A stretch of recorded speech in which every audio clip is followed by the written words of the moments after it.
नमो नमो तुलसा महारानी, नमो नमो हर की पटरानी। नमस्कार, स्वागत है आप सभी का हमारे YouTube चैनल में। आज के इस वीडियो में आप श्रवण करेंगे निर्जला एकादशी पारण द्वादशी के दिन तुलसी माता की कथा। द्वादशी के दिन माँ तुलसी की कथा श्रवण करने से विशेष पुण्य फल की प्राप्ति होती है और भगवान श्री हरि लक्ष्मी नारायण की कृपा प्राप्त होती है।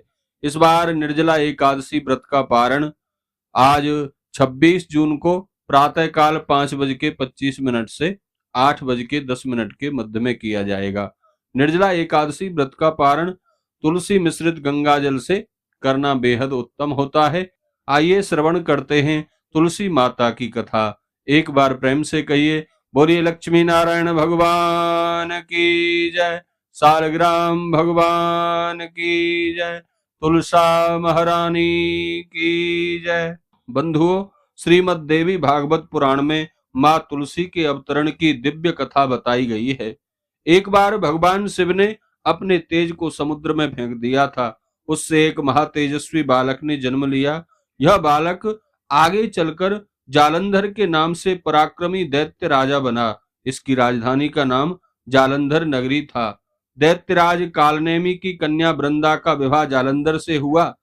जालंधर महाराक्षस था। अपनी सत्ता के मद में चूर उसने माता लक्ष्मी को पाने की कामना से एक बार भगवान विष्णु से युद्ध किया, परंतु समुद्र से ही उत्पन्न होने के कारण माता लक्ष्मी ने उसे अपने भाई के रूप में स्वीकार किया। वहां से पराजित होकर वह देवी पार्वती को पाने की लालसा से कैलाश पर्वत पर गया।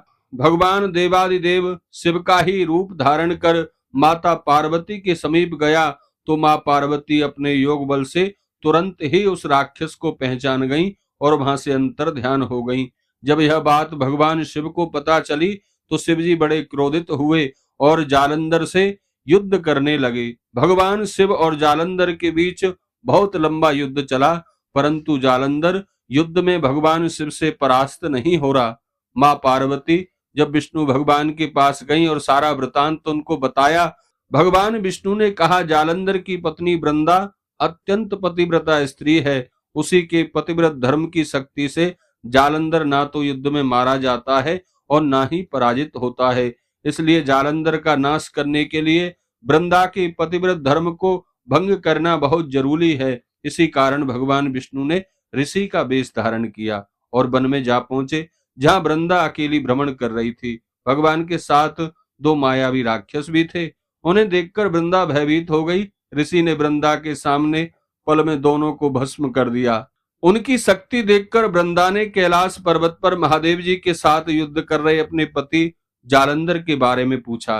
ऋषि बने हुए भगवान ने अपने माया जाल से दो बानर फिर प्रकट किए। एक बानर के हाथ में जालंधर का सिर था तथा दूसरे के हाथ में उसका धड़।